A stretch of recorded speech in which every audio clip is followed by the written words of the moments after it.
जाहिर है आपकी जो पार्टी की लाइन है वो भी नीलोफर जी से मिलती जुलती ही होगी, मुझे ऐसा लगता है। मुकेश जी, आभार, शुक्रिया आपका। ये आपने जिस तरीके से इस विषय विशेष पर अपना पक्ष रखा, मैं समझता हूं ऐसा नहीं है, क्योंकि मानवीय संवेदनाएं और मानवता जी प्राथमिकता रहनी चाहिए, फिर भले ही आप किसी भी सियासी तंजीम से क्यों ना हो। ये मामला ऐसा है कि जिस पर अगर हम बड़ा सीरियसली मनन करें तो हमें देखना पड़ेगा। सन 1970 से जब ये रखाइन प्रांत में पहली मर्तबा ये स्थिति शुरू हुई, और उसके बाद 2016 और 17 का वो दौर जब ये रोहिंग्या मुस्लिम्स जो हैं इन्होंने भारत में प्रवेश किया, जो आधिकारिक रिकॉर्ड के अनुसार। दूसरा, अगर आप देखें तो समुचे विश्वीय स्तर पर अगर हम देखें तो ये दुनिया का सबसे बड़ा मैसेकर है। और यहां पर स्थिति बड़ी स्पष्ट है। मुझे ये समझ नहीं आ रहा कि आज भाजपा किस बिना पर यह सवाल खड़ा कर रही है और आखिर किससे कर रही है।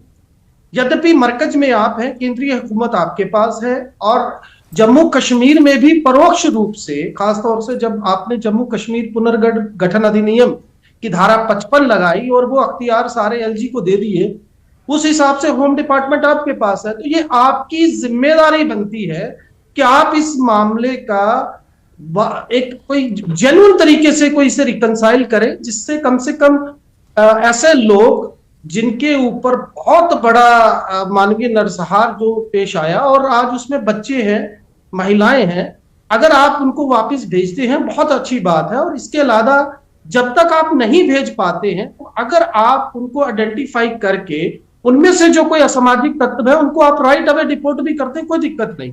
लेकिन कम से कम ये जरूर देखें कि ये रोहिंग्या जो है ये गुर्बत और मुफलसी का शिकार है, और हमारे देश में जिसकी संस्कृति, सभ्यता और कल्चर ये कहता है जी वासुदेव कुटुंबकम की हम सभ्यता को बिलोंग करते हैं, तो मुझे लगता है कम से कम इतनी मानवीय संवेदनाएं तो हम में है ही कि कम से कम उस दौरान तक उनको जो उनके बुनियादी बिजली पानी जैसे हक हकूक हैं, जो हमारे संविधान के अनुसार भी जो एसेंशियल सर्विसेज का हिस्सा है, तो उसमें अगर आप एकाएक इस तरीके से चेंज लाएंगे ये कहते हुए कि ये जम्मू कश्मीर के अमन और शांति के लिए खतरा है, तो पहला सवाल यही खड़ा होता है कि आपकी हुकूमत में ये आए कैसे। जी और इसमें एक और वापस आपके पास लौटूंगा, और जाहिर है कि जो जो सवालात आप उठा रहे हैं और जो दूसरा पक्ष है उनसे हम जवाब भी लेंगे। हम रुक कर रहे हैं डॉक्टर एसपी वैद साहब का, एक्स डीजीपी हैं। तो ये जो सवालात उठाए जा रहे हैं प्रशासन की तरफ से कि जो रोहिंग्या हैं उनको कुछ केसेस ऐसे मिले हैं, जैसे जो दस्तावेज़ इनके पास हैं तो वो उसमें से बहुत सारे दस्तावेज़ ऐसे हैं जो फर्जी मिले हैं। कुछ जो इनका रहन सहन का अंदाज है वो भी सवालों के घेरे में आए हैं। बहुत सारे केसेस ऐसे मिले हैं जिसमें ये क्राइम पर आधारित हैं। तो वैद साहब, आप का क्या रुख है इस, क्योंकि दो भागों में बटा हुआ सा आ रहा है ये जो विषय है पूरा का पूरा। देखिए, नमस्कार। सबसे पहले आप सबको, आपके दर्शकों को, देखिए मैं किसी पार्टी से ताल्लुक नहीं रखता, लेकिन मेरा एज ए सिटीजन इस देश का और इस देश का एक सीनियर पुलिस अफसर रिटायर्ड होने के बाद की वजह से मेरा व्यू दोनों से थोड़ा मुख्तलिफ है। आप देखें, हम जानवर को भी पानी देते हैं। मेरे घर में बहुत सारे कुत्ते बिल्लियां हैं, मैं उनको भी पानी देता हूं, रोटी देता हूं। और वो भारत की संस्कृति, हम परिंदों को भी दाना डालते हैं, मेरे घर में डाला जाता है। तो अगर आपको याद होगा, मुंबई अटैक में एक टेररिस्ट जो 10 आए थे उसमें से एक पकड़ा गया था। क्या नाम था? कसाब जेल में रहा। कसाब नाम था ना? बिल्कुल बिल्कुल, कसाब जेल में रहा, हमारी कस्टडी में। वो हमें मारने आया था। हाँ। मेरे देश के लोगों को मारने आया था। पानी और बिजली उसको भी दिया। देखिए, ऐसा है। रोहिंग्यास या बांग्लादेशी जो अंदर हैं, जब तक हैं, बेसिक ह्यूमन डिग्निटी और लाइफ टू प्रॉपर्टी हमारी कॉन्स्टिट्यूशन सबको देती है, चाहे वो फॉरेन सिटीजन हो, इंडिया का सिटीजन हो, अक्यूज्ड हो, टेररिस्ट हो, जिसको फांसी भी लगनी उसको भी मिलता है जी। लेकिन जहां तक इलीगल इन्फिल्ट्रेटर्स का सवाल है, मेरे व्यूज उसमें बहुत दोनों से भिन्न है। वो ये है कि एक तो इलीगल इन्फिल्ट्रेटर्स एक एस्टिमेट के मुताबिक बांग्लादेशी 3 से 5 करोड़ इंडिया में है और 40-50 हजार रोहिंग्यास आए हुए हैं। तो उनका पहले तो भारत में एंट्री नहीं होनी चाहिए थी। भारत सरकार को उसमें कदम उठाने चाहिए और अगर किसी वजह से वो अंदर आए हैं तो उनके लिए होल्डिंग एरियाज होने चाहिए, उनके नकली कागज नहीं बनने चाहिए। बहुत सारे लोग हम ही में से बहुत सारे किरदार जिनका बिल्कुल नहीं है, वो चंद पैसों के लिए अपना देश बेच देते हैं और इनको नकली आधार कार्ड और आइडेंटिटी कार्ड और राशन कार्ड बना के देते हैं। ये आप उनको पक्का सिटीजन बना रहे हो और इनको कोई सहानुभूति आपके देश के साथ नहीं है। ये जो भी यहां आया है बांग्लादेशी या रोहिंग्या, वो आए दिन आप देखते हैं क्रिमिनल एक्टिविटी में इन्वॉल्व है, टेररिज्म में इन्वॉल्व होते हैं। उनको भारत से कुछ लेना देना नहीं है, उनको सिर्फ अपना यहाँ डीजीपी साहब, गुजारा करना है। माफी के साथ मैं जो आपने सारी बातें कही हैं और जो आपके बयान का अगर मैं निष्कर्ष निकालूं तो मैं खुद ही चक्रव्यूह में फंसा हुआ लग रहा हूं आज पहली बार। तो थोड़ा स्पष्ट शब्दों में कि आप क्या कह रहे हैं कि इनको यहाँ पे रखा जाना चाहिए, नहीं रखा जाना चाहिए, तो थोड़ा सा जो आपका मत है अगर हम कहें उसको आप साफ तरीके से मेरा मत ये है, मेरा मत ये है कि भारत सरकार को कदम उठाने चाहिए कि इनको सबको आइडेंटिफाई करके होल्डिंग एरियाज में रख के और जितना जल्दी हो सके इनको पुश बैक करना चाहिए, जो आज अमेरिका और यूरोप भी कर रहा है। क्योंकि उसकी वजह से उनकी देश की सिक्योरिटी खत्म इंटेग्रिटी और सिक्योरिटी को थ्रेट है। तो भारत में भी वो चीज है और इनको लेकिन जब तक है खाना पानी बिजली पानी देना। जी, वापस आपके पास से लौटूंगा, एक बार रुक करता हूं। भारतीय जनता पार्टी के प्रवक्ता हमारे साथ हैं आरएस पठानिया जी। पठानिया जी, अभी जो इस चक्रव्यूह के दौरान ही हमें जो उदाहरण दिए गए वो ये कि पाकिस्तान से 10 लोग आए थे, उन्होंने मुंबई में ताज पर हमला किया, ओबरॉय पे हमला किया, बाकी सब मर गए, बहुत सारे लोग उन्होंने मार दिए जिसमें हमारे देश के भी लोग थे, विदेशों के भी लोग थे। लेकिन जो कसाब पकड़ा गया उसको हमने जेल में रखा, उसकी सिक्योरिटी पर हमने करोड़ों रुपए खर्च दिए और कभी कभी वो बिरयानी खिलाने की मांग भी करता था, तो उसको बिरयानी भी बहुत खिलाई हमारी सरकार ने, हमारे पैसों से, हमारे टैक्स के पैसों से। तो ये भारत देश हमारा है। तो अब रोहिंग्या आ गए हैं तो ये हमारे मेहमान हैं, जैसे कि उमर अब्दुल्ला साहब कह रहे हैं, उनके बेटे कह रहे हैं। तो अब इनको क्योंकि शरण दी है आपने, शरणार्थी हैं, तो ऐसे बिजली पानी काटना ठीक नहीं लग रहा है इनको, क्या कहेंगे आप? जी, सबसे पहले सभी जो अनबोर्ड पैनलिस्ट हैं सबको मेरी ओर से आदाब, नमस्कार। मैं स्पष्ट बात करने में जिसे कहते हैं यकीन रखता हूं। भारत एक ऐसा कंट्री, एक ऐसी पॉलिटी, एक ऐसा प्रजातंत्र जो रूल ऑफ लॉ के तहत चलता है। मैं साफ और स्पष्ट उन लोगों से जो अभी भी संवैधानिक पदों पे जिसे कहते हैं आसीन हैं या पिछले जिसे कहते हैं पास्ट में संवैधानिक पदों पर रही हैं, आपने एक नेताजी का नाम लिया, मैं उनकी ओर भी कटाक्ष करते हुए कहूंगा, उनकी पार्टी भी आज यहाँ रिप्रेजेंटेड है। तो India is a democracy, India is a polity, India is a state which is being governed by the rule of law. पहले साफ और स्पष्ट इन रोहिंग्यास का भारत की धरती पे आना, भारत में रहना, किसी कानून, किसी जाब्ता, किसी परमिशन, उनको शरणार्थी कहना बिल्कुल सिरे से जिसे कहते हैं नकारता हूं कि बिल्कुल गलत है। ये सस्ती वोट बैंक की पॉलिटिक्स। अरे भाई, भारत के रिसोर्स भारतीयों के लिए पूरे नहीं हो रहे, इंडिया इज फॉर इंडियंस। ठीक है, मैं एग्जांपल साइट करना चाहूंगा कि तिब्बतन मुस्लिम्स जम्मू कश्मीर में तकरीबन, जो मेरे पास इंफॉर्मेशन है कि 2 के 2,500 की आबादी है, ये 50s में हमारे पास आए थे, हमारे शरणार्थी हैं, हमारे जिसे कहते हैं सर आंखों पे। वैसे ही दलाई लामा और उनके साथ एक उनकी लामास की टीम हमारे साथ है। हम चाइना का विरोध झेलते हुए भी उनको अपना शरणार्थी कह रहे हैं। रोहिंग्या किसी भी कैटेगरी में नहीं आते, किसी भी कानून, किसी भी जाब्ता, किसी भी परमिशन, किसी भी परमिट के तहत भारतीय जिसे कहते हैं मिट्टी पे नहीं आए हैं। ऐसी राजनीति करना और ऐसे जिसे कहते हैं बयानबाजी और कटाक्ष करना, जिनका सिर नहीं, जिनका पैर नहीं, जिनका मूल नहीं, जिनका कोई औचित्य नहीं, जिनका कोई कानूनी, संवैधानिक, वैधानिक कोई इनमें जिसे कहते हैं कुछ सच्चाई नहीं, कुछ सपोर्ट नहीं, मुझे लगता है कि कम से कम हम खिलवाड़ कर रहे हैं भारत के साथ, भारत की मुख्य धारा के साथ, भारत के संविधान के साथ जिसकी हम शपथ लेते हैं।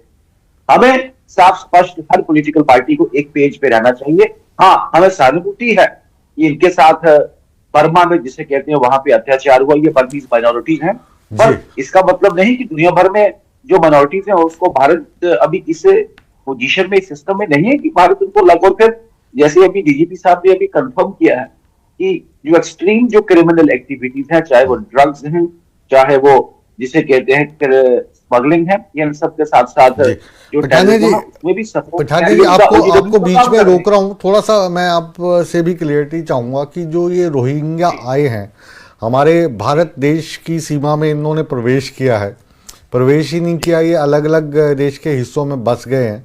इनको वहाँ पे कैंप, टेंट ये भी बना के दिए गए हैं। हम देख रहे हैं कि उनके बच्चे भी खेल रहे हैं, उनको बिजली भी मिली हुई है, पानी भी मिली हुई है। तो जाहिर है कि ये सब इन्होंने खुद तो किया नहीं होगा, हमारे देश की सीमा लांघ के किसी तरीके से आए होंगे। तो अब अगर अपने देश में क्या कानून है कि अगर अपने को पता लगता है कि कोई व्यक्ति हमारे देश की गैर कानूनी तरीके से सीमा लांघ के आ जाता है, तो क्या फिर उसको हम खिलाते पिलाते रहें? दूसरा एग्जाम्पल आपने दिया अभी दलाई लामा साहब का, कि जो मकलोडगंज में धर्मशाला हिमाचल प्रदेश में कई सालों से वहाँ पर है, उनकी एक अलग सरकार चलती है, पूरा जो उनका सिस्टम है मैंने देखा हुआ है। वहाँ पे प्रधानमंत्री अलग हैं, वहाँ पर राजस्व मंत्री अलग हैं, उनका प्रोटोकॉल किसी भी वीवीआईपी से कम नहीं है वहाँ पे।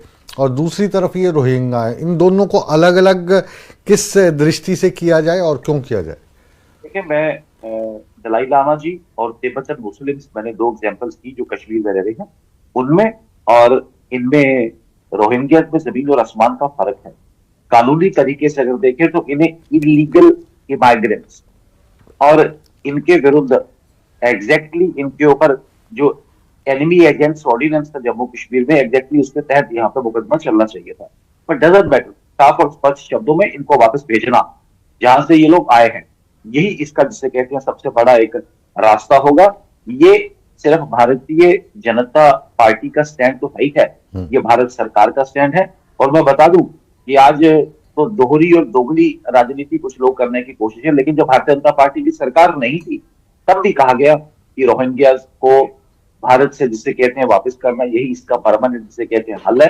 ये कहीं भी सेटल नहीं हुए हैं, इनका कागज अगर किसी ने बनाया है वो इलीगल है, गैर कानूनी है, उसकी कोई वैधता नहीं है। कईयों ने वोट बनवाए हैं, कईयों ने स्टेट सब्जेक्ट बनाए हैं। और बांग्लादेश वापस लौटूंगा आपके पास, वापस लौटूंगा पठानिया जी आपके पास। सुहेल काजमी साहब का रुख करते हैं। आपने तमाम जो राजनीतिक पार्टियां हैं उनको सुना और साथ ही साथ जो पूर्व डीजीपी हैं जम्मू कश्मीर के उनको भी सुना।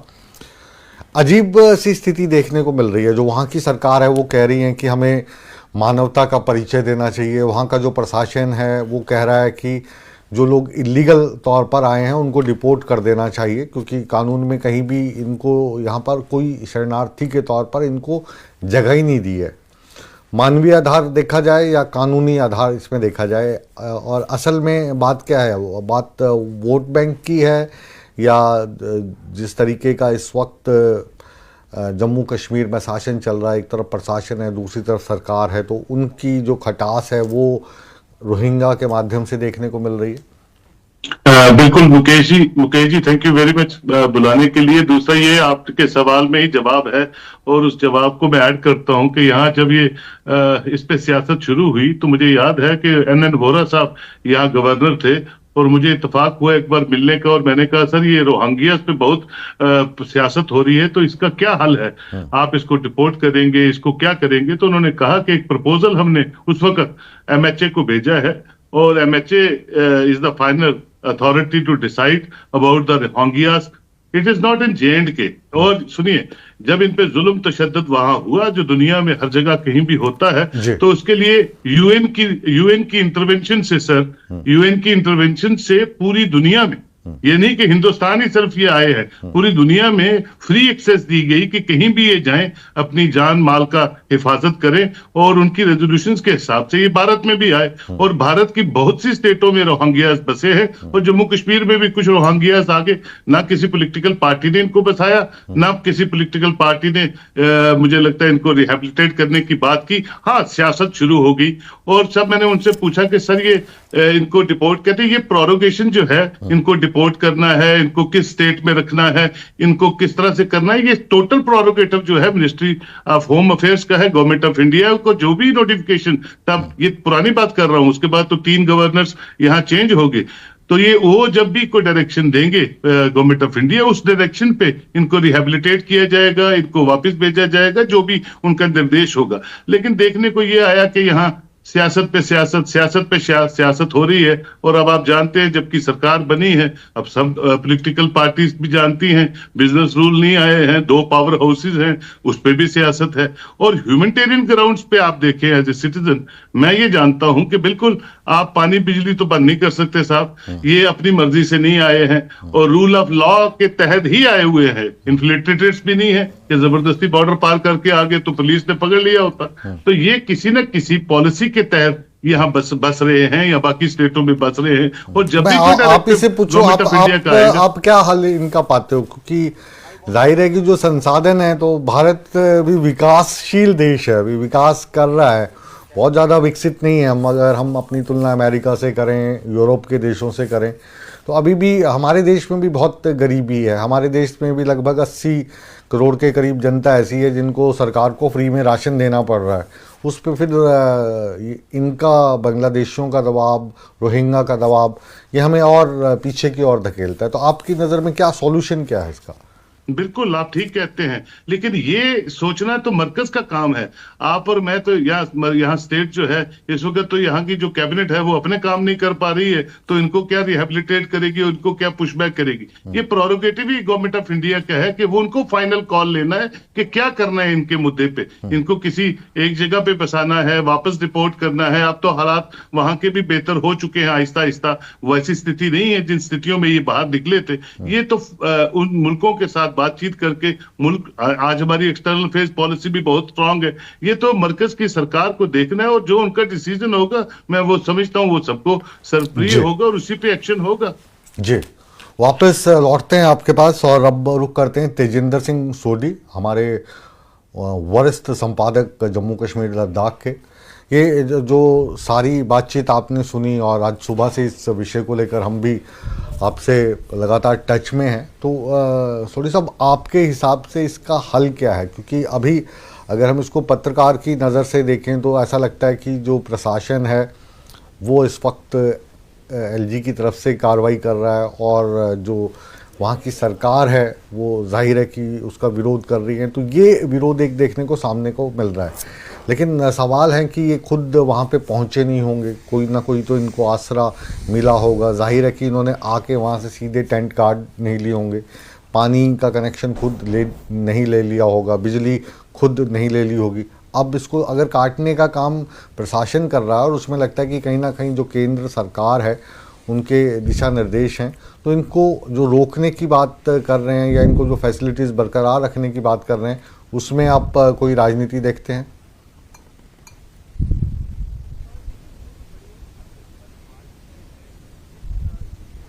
तो यूनियन टेरिटरी है कि अपने 5 से 7 लाख के करीब कश्मीरी पंडित देश के अलग अलग इलाकों में रिफ्यूजी की जिंदगी जी रहे हैं। पिछले 30 से लगभग 30-35 साल हो चुके हैं। 5 से 7 लाख कश्मीरी पंडित, यहाँ के जो एबॉर्जनीज हैं, जम्मू कश्मीर के रहने वाले, कश्मीर घाटी से उन्हें अपने घरों से निकाल दिया गया। वो देश के अलग अलग हिस्सों में रिफ्यूजी की जिंदगी जी रहे हैं। और हम इस बात को लेकर परेशान हैं कि जो बांग्लादेश से रोहिंग्या बॉर्डर इलीगली क्रॉस करके जम्मू कश्मीर में आए हैं। और हमारी जो सरकार है अभी जम्मू कश्मीर की, जो उमर अब्दुल्ला द्वारा जो अभी चल रही है, वो इस बात को लेकर ये कह रही है कि इनके ह्यूमन राइट्स का हमें ख्याल रखना चाहिए। जो रोहिंग्या बांग्लादेश क्रॉस करके, बांग्लादेश एक मुस्लिम कंट्री थी, वहां पर भी उनको रखा जा सकता था, लेकिन वो भारत में आए और भारत में भी उन्होंने कुछ ऐसे इलाके चुने जहां पर, जैसे आप जम्मू की बात करें, वो जम्मू में आके बस गए, वो दिल्ली के कुछ इलाकों में आके बस गए। तो हास्यास्पद बात यह है कि ना सिर्फ मेरे को ना आपकी आवाज नहीं आ रही है। सुन रहे हैं इसलिए आपको आवाज नहीं आ रही। जी कहिए आप तेजिंदर जी। हम आपको सुन रहे हैं, हम आपको सुन रहे हैं, जो आप कह रहे हैं आपको सुन रहे हैं हम। आप जारी रखिए।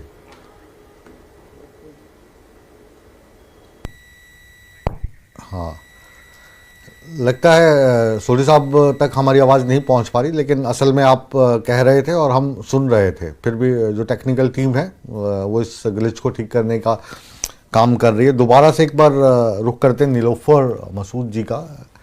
जो तेजिंदर सिंह है, इन्होंने भी जो सवाल उठाया है सोडी साहब ने, ये भी बहुत वाजिब सा है कि यही वो कश्मीर है जहाँ से हज़ारों की तादाद में जो कश्मीरी पंडित थे वो बेघर हो गए। ये सोडी साहब खुद बारामूला से ताल्लुक़ रखते हैं, ये भी घर बार से बाहर होके आज जम्मू में बैठे हैं। तो इनकी फ़िक्र कम है और जो बांग्लादेश से रोहिंग्या आए हैं उनकी फ़िक्र ज़्यादा है।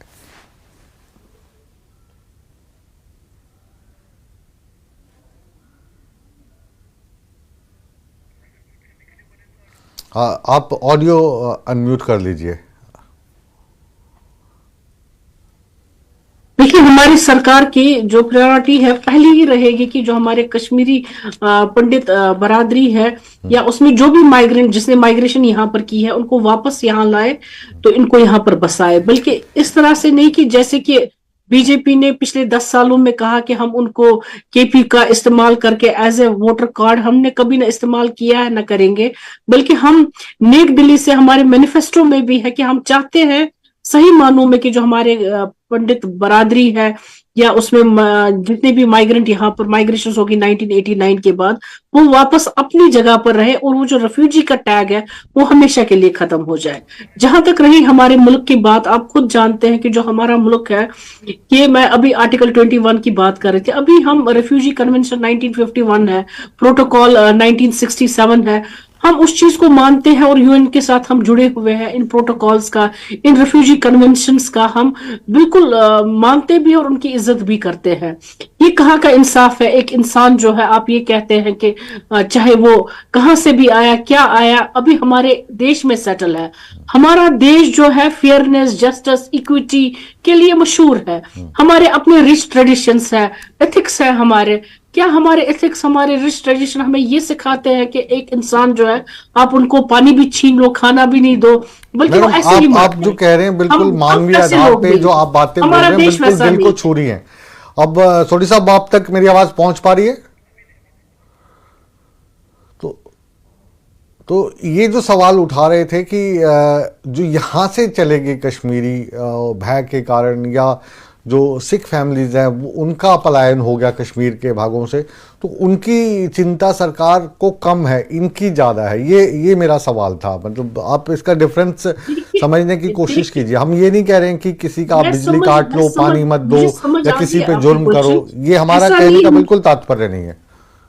देखिए मुकेश जी, मैंने उसी सवाल का जवाब दिया कि ऐसा नहीं है कि हमें प्राइवेटाइज अपने सिटीजन्स के बारे में कोई भी जो मसला है वो नहीं करना है, या उनकी रिहैबिलिटेशन वापस अपने घरों में अपनी जगह पर नहीं करनी है। वो हमारी प्रायोरिटी तो है ही और होनी भी चाहिए हमारे मुल्क की। लेकिन अगर कोई लोग यहाँ पर 2012 से आए हुए हैं, रह रहे हैं, जब तक एक वाज़ेह पॉलिसी, या तो हम रिफ्यूजी कन्वेंशन 1951 में बिलीव नहीं करते, अब कोई वाज़ेह पॉलिसी हम कहते हैं आप वाज़ेह पॉलिसी दे दीजिए, इनको वापस डिप्यूट कीजिए। हम ये नहीं कहते कि आप इनको इधर ही रखिए, ना तो वो हमारा वोट बैंक है। इस वक्त सरकार हमारी है, 5 साल चलेगी, हमारा तो कोई वोट बैंक से ताल्लुक ही। धीरे धीरे जैसे कागजात बन रहे हैं मैडम, वोट बैंक भी बन जाता है। खैर उस मसले पर नहीं आ रहे। एक बार आपके जो साथी कांग्रेस के स्पोक्स पर्सन है उनसे भी इस पे राय लेते हैं। जगदीप जी, दर्द ये हो रहा है हिंदुस्तान के बाकी हिस्सों में हर एक व्यक्ति को कि जो कश्मीरी पंडित हैं वो निकाल दिए गए, जो सिख फैमिली हैं वो वहाँ से विस्थापित होगी, लेकिन रोहिंग्याओं के लेकर जो सरकार है वो कह रही है नहीं, इन पे तो नरमी बरतनी चाहिए क्योंकि ये हमारे मेहमान हैं। मुकेश जी, यहाँ तक मैं समझ पा रहा हूँ कि काफी सारे पार्टिसिपेंट हैं, तो मुख्तसर शब्दों में मैं नक्शल में अपनी बात पूरी करूंगा। सर्वप्रथम जिस तरीके से तुलनात्मक ढंग से कि चाहे वो दलाई लामा हो, कश्मीरी पंडित हो, कंपैरेटिवली जब ये हम अवलोकन करते हैं तो मेरा ये मानना है कि इंसान इंसान होता है, उसकी सामाजिक राजनीतिक परिस्थितियां क्या हैं उनको सामने रखकर मुझे नहीं लगता कि कोई विचार विमर्श होना चाहिए, पहली बात। दूसरी बात, अगर कश्मीरी पंडितों की बात की जा रही है तो निश्चित तौर पर आप ही के संपादक ने ये सवाल उठाया है, तो मैं चाहूंगा कि वो पूछें मोदी सरकार से कि विगत एक दशक से आप सत्ता में हो, क्या एक भी कश्मीरी पंडित की वापसी आप करवा सके? तो बराए मेहरबानी मुद्दे पर लौटते हैं। हमारा ये कहना है, कांग्रेस की तरफ से मैं आपको स्पष्ट बता रहा हूं, सर्वप्रथम इन लोगों को एक अलग, जिस तरीके से वैद साहब ने कहा, एक अलग इलाका जो है वो डिफाइन करके वहां पर इनको स्टैब्लिश किया जाए और इनके दस्तावेजों का सत्यापन किया जाए।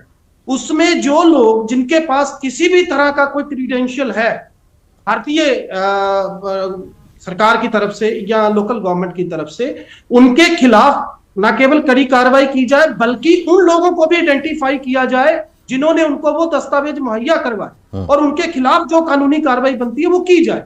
अब तीसरी बात, क्या हल हो? देखिए, मुझे ये समझ नहीं आ रहा, जब सत्ता आसीन पक्ष जो है वो दुनिया भर की दलीलें देने को तैयार है, वो ये मानने को तैयार नहीं कि इनका जो पूरा क्षेत्राधिकार है इस मामले पर फैसला लेने का वो आपका है। और एक बात मैं रिकॉर्ड के मुताबिक, आपको यूएन का रिकॉर्ड आप देख लें, आप भारतीय सरकार के रिकॉर्ड के मुताबिक देख लें, इनकी जो बड़ी तादाद जम्मू में आई है वो 2016 और 17 में आई थी। मैं फिर से कह रहा हूं कि अब ये लोग जो यहाँ हैं उसमें आपको महिलाओं और बच्चों को देखना पड़ेगा। और एक बड़ी इंपॉर्टेंट बात जो मैं बड़े साफ शब्दों में कह दूं, क्योंकि ये लोग गुर्बत और मुफलसी का जीवन जी रहे हैं, तो बड़ा सॉफ्ट टारगेट है किसी भी आतंकी गतिविधि में संलिप्त होने के लिए। तो ऐसे में ये देखना होम मिनिस्ट्री का काम है, एमएचए का काम है कि कोई इस तरीके का सामाजिक तत्व जो है वो राष्ट्र विरोधी गतिविधि में शामिल ना हो। और मैं उदाहरण के तौर पर आपको बता दूं, आज से कुछ बरस पहले एक आगजनी की घटना हुई थी जो जमीन को लेकर थी और उसमें रोहिंग्यास के कुछ जो असामाजिक तत्व थे वो शामिल थे, और ऐसी परिस्थितियां पहले भी बनी हुई।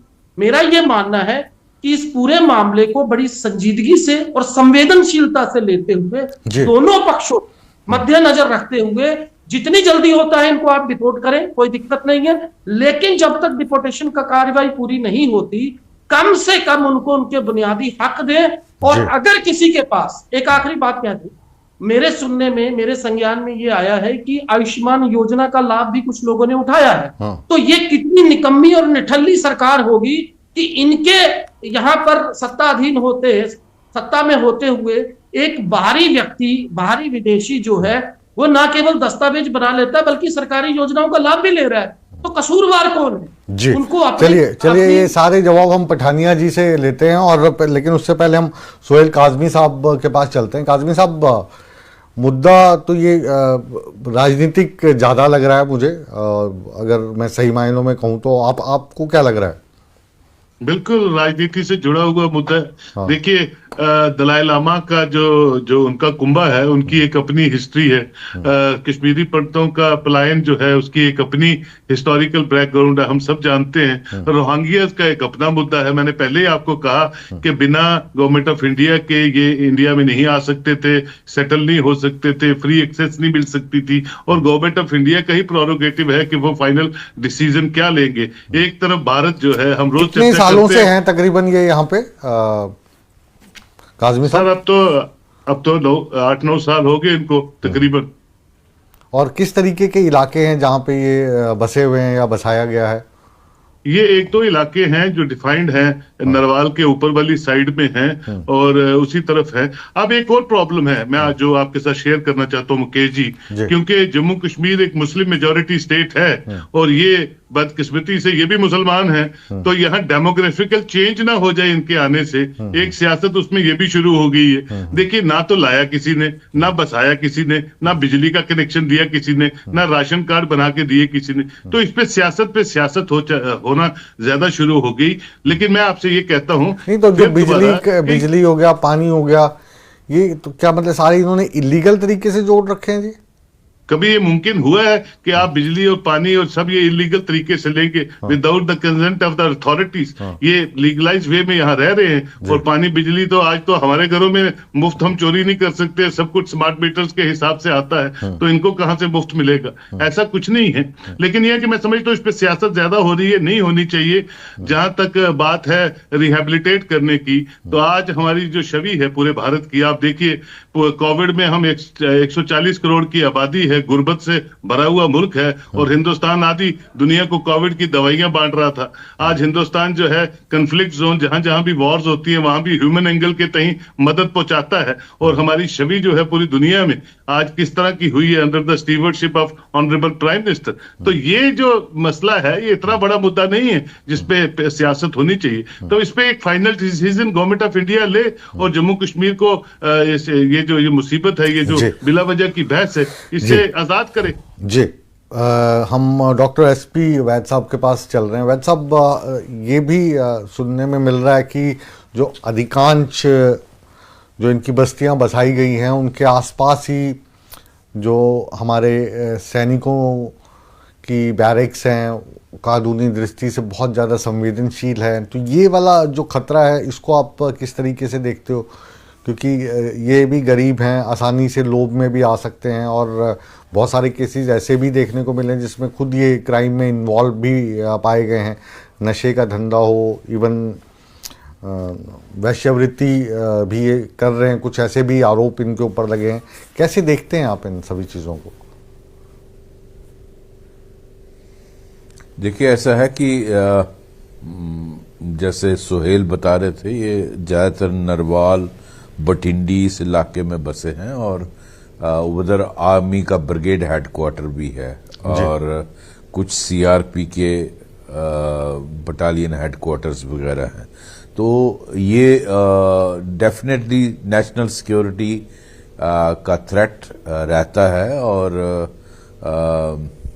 इनको एक्चुअली मैं बता दूं, लाने वाले इनके गाइड्स होते हैं जो जैसे ही ये क्रॉस करते हैं इलीगली, इनको वो यहाँ लेकर आते हैं और बसाते हैं और उसमें हमारे लोग कुछ मुलब्बिस होते हैं जो इनको जो बाकी इनकी ज़रूरियात होती हैं वो पूरी करते हैं अपने कुछ फ़ायदे के लिए। और मेरा ये मानना है कि इस देश के रिसोर्सेज पर पहला हक जो है वो हमारे देशवासियों का है और ऑलरेडी भारत बहुत बड़ा विशाल देश है, 140-45 करोड़ का। तो इस तरह से अगर 3 से 4-5 करोड़ बांग्लादेशी आ गए और रोहिंग्याज उसके ऊपर आ गए तो भारत जो ऑलरेडी एक गरीब देश है और अपने लोगों की ज़रूरत पूरी नहीं कर पा रहा है, तो इस तरह से मेरे हिसाब से एक तो इनको अलाउ नहीं करना चाहिए था। अगर आ गए हैं तो अभी भी ये primary responsibility ministry of home affairs की है, जैसे सोहेल कह रहे थे। हमने भी जब मैं सर्विस में था कई बार ये एमएचए में मैटर उठाया और एमएचए को ही इनको आइडेंटिफाई करके इनके लिए होल्डिंग एरियाज बनाने चाहिए और इनको पुश बैक करने के लिए उनकी कंसर्न गवर्नमेंट से बातचीत करनी चाहिए, चाहे वो बांग्लादेश की हो या म्यांमार की हो, और अल्टीमेटली इनका सलूशन भी वही है। लेकिन इनके जो कागज यहां बना रहे हैं उन अफसरों को आइडेंटिफाई करना चाहिए, उनके खिलाफ कार्रवाई होनी चाहिए ताकि कोई और ऐसा इनको परमानेंट सिटीजनशिप देने की तरफ जो वोट बैंक बाद में शुरू हो जाएगा। और आज देख रहे हैं आप किस तरह की स्थिति बन रही है यूएस में, किस तरह से की स्थिति यूरोप में बन रही है और वहां भी इन स्पाइट ऑफ एवरीवन, हर एक ने यूएनएचआरसी की जो कन्वेंशन है उसको साइन किया है, लेकिन आज अमेरिका, आपने देखा किस तरह से नेब राष्ट्रपति जो इलेक्ट हुए हैं डोनाल्ड ट्रंप, वो कहते हैं मैं जितने इलीगल जो रिफ्यूजीज आए हैं उनको मैं वापस भेजूंगा, और वही हालत यूरोप के बहुत सारे देशों की है। तो मैं समझता हूं भारत को इसमें स्टैंड लेना चाहिए, और आप इसको देश को पूरा धर्मशाला नहीं बना सकते, लेकिन जब तक है बेसिक फैसिलिटीज देनी है। जी, वापस आपके पास लौटने की कोशिश करूंगा। आर.एस. पठानिया साहब भारतीय जनता पार्टी के प्रवक्ता के तौर पर हमारे साथ जुड़े हुए हैं। पठानिया साहब, लबोलब आप जो पूरा इस परिचर्चा का निकल रहा है, चक्रव्यूह की चर्चा का, वो ये है कि कोई भी जो पॉलिटिकल पार्टी है वो इस पक्ष में नहीं है कि इनको यहीं पर बसाया जाए, चाहे वो नेशनल कॉन्फ्रेंस है या कांग्रेस है या डीजीपी साहब हैं या सुहेल काज़मी साहब हैं। इनका ये कहना है कि इनको तो डिपोर्ट करना ही चाहिए, और डिपोर्ट करने का जो प्रोसेस है वो केंद्र सरकार की तरफ से होना चाहिए। और लेकिन जब तक यहाँ पर हैं तब तक जो बुनियादी चीज़ है, बिजली पानी जैसी जो बुनियादी चीज़ें हैं वो इनको मिलनी चाहिए। और दूसरा, इस चीज़ की भी नज़र रखनी पड़ेगी कि जो ऑफिसर हैं कुछ, या कुछ लोग करप्शन के चलते इनके कागजात बना रहे हैं, इनको सुविधा मुहैया करवा रहे हैं, उनकी भी पहचान होनी चाहिए। जी, आपने बिल्कुल ठीक कहा। पहले तो आप सबके ध्यान में ले आओ, भारत सरकार ने विशेषकर मिनिस्ट्री ऑफ एक्सटर्नल अफेयर्स में, मिनिस्ट्री ऑफ होम अफेयर्स में ऐसे प्रावधान बनाए हैं कि रोहिंग्या का जो इग्रेस, जो माइग्रेशन, इलीगल माइग्रेशन जो भारत में हो रहा था, वो आज के बाद ना हो, इसके ऊपर सख्त से, जिसे कहते हैं, अंकुश लगाया गया। अभी पिछले दिनों मथुरा में 74 जो रोहिंग्यास थे उनको वहां से उठा के गाड़ी में डाल के डिपोर्ट करके वापस, जिसे कहते हैं, बॉर्डर पास भी किया गया। भारत सरकार बिल्कुल साफ और स्पष्ट है, और जैसे मेरे मित्रों ने कहा कि इनका वन ट्रैक, एक कड़ीबद्ध तरीके से ह्यूमन राइट्स का ख्याल रखा जाए, इसमें कोई छुपाने वाली बात नहीं। लेकिन इनका भारत की धरती से वापस जाना बिल्कुल ही इसका जिसे कहते हैं रोड मैप बनाया जाए, उस पर चला जाए, यही हमारा मानना है, यही हमारी पॉलिसी है। लेकिन ये दोगलापन और जिसे कहते हैं दो मुही राजनीति कम से कम नहीं चलेगी। जो मगरमच्छ के आंसू नेशनल कॉन्फ्रेंस बाहरी है, जिनको देख के पानी और बिजली का नाम लेके, तो मेरे मित्र ने अभी ठीक कहा कि क्या नेशनल कॉन्फ्रेंस की ऐसी पॉलिसी, ऐसी संवेदना जम्मू कश्मीर में, क्या नेशनल कॉन्फ्रेंस जम्मू कश्मीर में पिछले 10 साल से इलेक्शन से पहले, उस वक्त तो नेशनल कॉन्फ्रेंस ने इनको लाया और बसाया इधर। आपके नाक के नीचे वो बैठे हुए हैं और आप नेशनल कॉन्फ्रेंस का नाम ले रहे हैं। नेशनल कॉन्फ्रेंस, मैडम सुन लीजिए, आपके पास मैं आऊंगा, जो ये पॉइंट्स उठा रहे हैं आपसे जवाब लेंगे। सुन लीजिए। कश्मीरी पंडितों के साथ, उनके नौजवानों के साथ, उनकी माताओं के साथ, उनकी बहनों के साथ क्या हुआ, ये इतिहास में एक बहुत बड़ा काला धब्बा है। मेरा विनम्र निवेदन है नेशनल कॉन्फ्रेंस को कि दोगलेपन और जिसे कहते हैं मगरमच्छ के आंसू बहाने से पहले अब कम से कम 90 वाला जो एक बहुत बड़ा पलायन है और आजाद भारत का अपने आप का सबसे बड़ा जीनोसाइड एट्रासिटी है, अब उस पे कम से कम पहले अपना जिसे कहते हैं दामन साफ कर। चलिए, इनके नीलोफर जी के पास मैं जाऊंगा, लेकिन पठानिया जी, अभी ये जो पूरा प्रोसेस है, जो इनको रिपोर्ट करने की बात है या जो इनके कागजात नकली बने हैं इनको चेक करने की बात है, इनके पीछे जो भी लोग रहे होंगे उन पे कार्रवाई करने की बात है, ये सारे अख्तियार तो अभी केंद्र सरकार के पास हैं। तो क्या आप अपनी तरफ से वो वाला कार्य पूरी ईमानदारी के साथ कर सकते हैं? अगर आप कर रहे हैं तो जाहिर रिपोर्ट कर रहे हैं, तो फिर इसमें नीलोफर मसूद या उमर अब्दुल्ला क्या बोलेंगे? देखिए, ये डिपोर्ट करने की और कदम ही है, अभी बिजली और पानी काटा गया है। मैं ये तो रोहिंग्याज हैं, ये तो दिल्ली भी और कई सरकारें भी जो पब्लिक प्रेमिसेस एक्ट, सरकारी जमीन, सरकारी मकान या सरकारी प्रेमिसेस में जो गैर कानूनी रहता है, उसके लिए भी यही प्रावधान है कि बिजली और पानी काटा जाता है। ये कोई नई बात नहीं है। अगर सरकार काट रही है, इसका मतलब सरकार उस दिशा में काम कर रही है, सरकार एक रोड मैप बना रही है। मैंने बोला आपको 74 रोहिंग्या मथुरा से पकड़ के वापस जिसे कहते हैं वहां पे कुशल किए गए। तो अब सरकार में और प्रशासन में भी तो वहां पे अलग अलग है ना। जो सरकार वाले हैं वो तो कह रहे हैं जी हम पानी देना चाहते हैं, जो प्रशासन है वहां पे जो एलजी साहब के अधीन है वो कह रहे हैं कि हम बिजली और पानी काट रहे हैं, लेकिन इन लोगों के नहीं काट रहे हैं, जिनके मकान है उनके काट रहे हैं। इनके तो कोई मकान ही नहीं है, वो ये दलील दे रहे हैं। देखिए, बिल्कुल मकान भी है इनके, मकान भी बनाए इन्होंने और जाली कागज भी बनाए, इसमें कोई छुपाने वाली बात नहीं है। मैं आपको बता दूं कि इसी दोगलेपन दोहरेपन को जिसे कहते हैं हम एक्सपोज करना चाहते हैं और ये मगरमच्छी आंसू बहाना बंद करें। हम सभी एक प्लेटफॉर्म, एक मंच पे आए। रोहिंग्याज राष्ट्रीय सुरक्षा के लिए बहुत बड़ा एक थ्रेट है।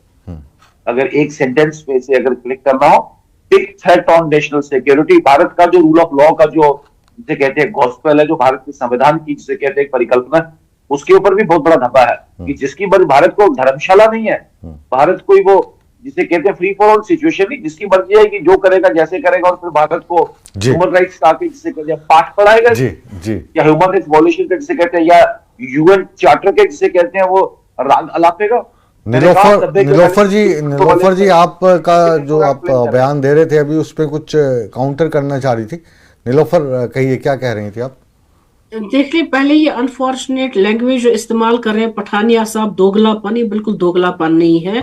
बल्कि उनको मालूम होना चाहिए पिछले 10 सालों से ये जो महकमा रहा है इन्हीं के पास रहा है। इनकी नाक के नीचे रोहिंग्या वाले आ जाते हैं, सजोनी में, नरवाल में। मैडम चलो, पठानिया साहब जो शब्द कह रहे थे दोगलापन, आपको अगर आपत्ति लगी इसमें तो डबल स्टैंडर्ड जो ये कह रहे हैं, हम आपसे सीधा सवाल पूछ रहे हैं कि क्या जो रोहिंग्या हैं, आप चाहते हो कि वो जहां पर हैं वहीं पर वो बसे रहें? क्या उनको बिजली पानी वो काटने की प्रक्रिया? एक मिनट मैडम सुन लीजिए ना, आपको पूरा टाइम, और आप अकेली बोलेंगे, मैं वादा करता हूँ। उनका जो बिजली पानी जो काटा गया है प्रशासन की तरफ से, वो नहीं काटा जाना चाहिए। फिर जो मसला ये बार बार उठाते हैं कश्मीरी पंडितों का या सिख फैमिली का, जो विस्थापित हो गए 90 से लेकर अभी तक वापस नहीं आ पाए, इसको लेकर, क्योंकि अब आपकी सरकार वहां पे, आपका क्या रुख है? देखिए, माननीय चीफ मिनिस्टर जी उमर अब्दुल्ला जी ने जो कहा, मुझे नहीं लगता इस पर कोई सियासत होनी चाहिए। उन्होंने ये कहा कि मानवता का हमें ख्याल रखना है, ये एक ह्यूमैनिटेरियन डिस्प्यूट है, इशू है। जब तक वो यहाँ पर है, जब तक हमारी सरकार, हमारे जो देश है, वो एक पूर्ण कोई पॉलिसी नहीं लाती है, इनको डिप्यूट करना है, इन लोगों के साथ क्या करना है, हमारी जिम्मेदारी है उनको पानी और इलेक्ट्रिसिटी दे दे, जो बेसिक फैसिलिटीज है हमारी जिम्मेदारी है हम उनको दे दे। ये हिंदुस्तान के किसी भी खित्ते में अगर होंगे, मुझे लगता है मानवता पहले है, तब जाकर सियासतें हैं।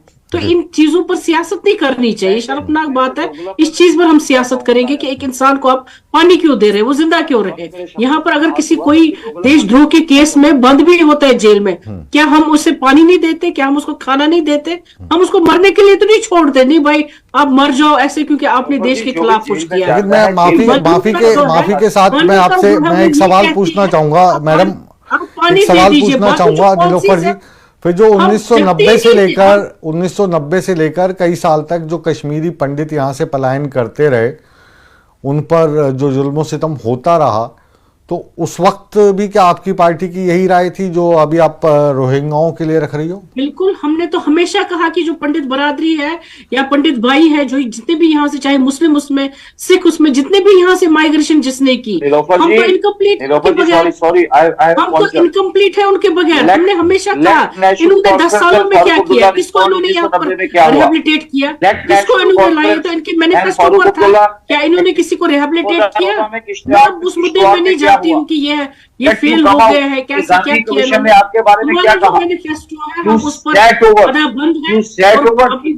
बरादरी हमारी है, चाहे उसमें पंडित है, मुस्लिम है, सिख है, ईसाई है, कोई भी है, हम उसको वापस रिहेबिलिटेट सच्चे दिल से चाहते हैं। मसला कुछ ऐसा है कि पार्टी लाइन के ऊपर से आप दोनों जा नहीं सकते। जगदीप सिंह के पास जा रहा हूं क्योंकि आप सहयोगी हैं अभी इसके, और जाहिर है कि सत्ता आपने भी देखी है, आपने भी भोगी और अब सत्ता में है।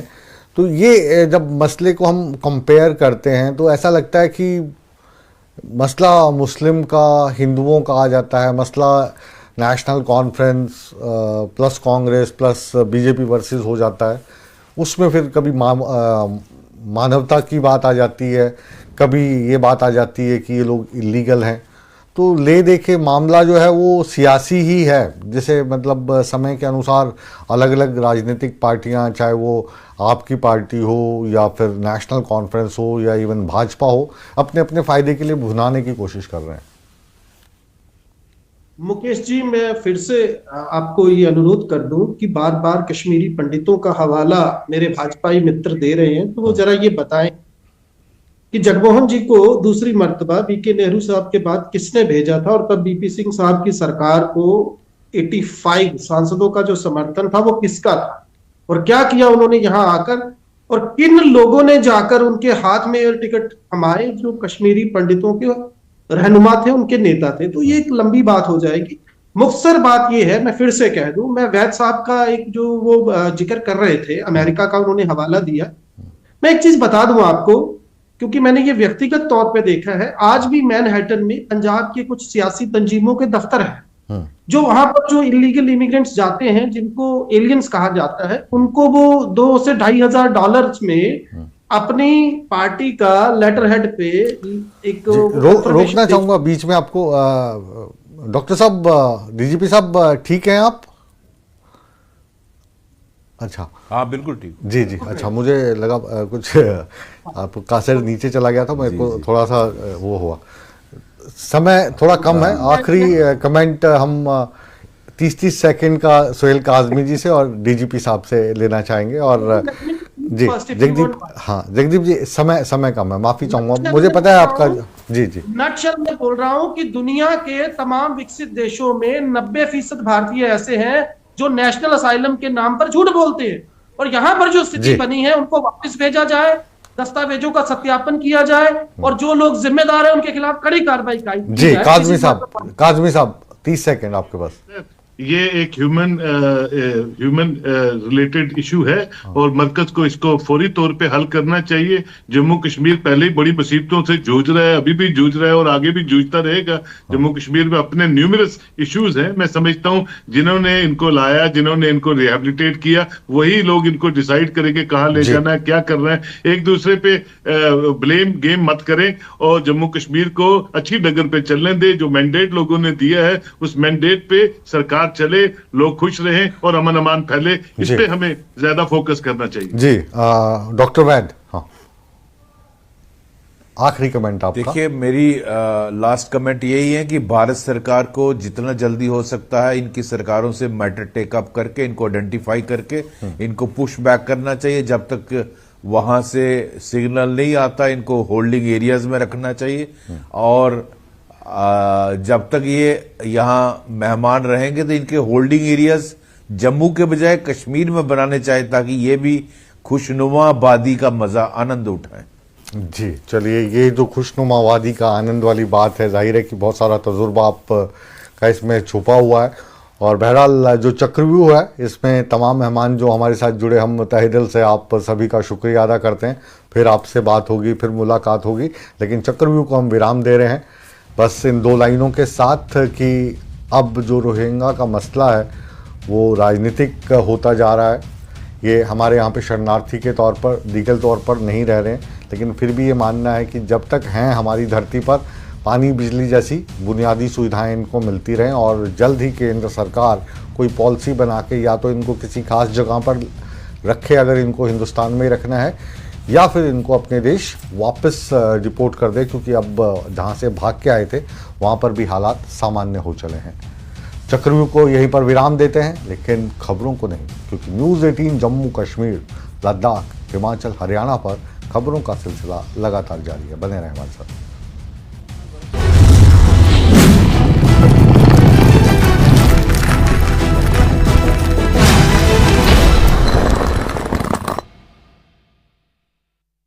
इनको आयुर्वेद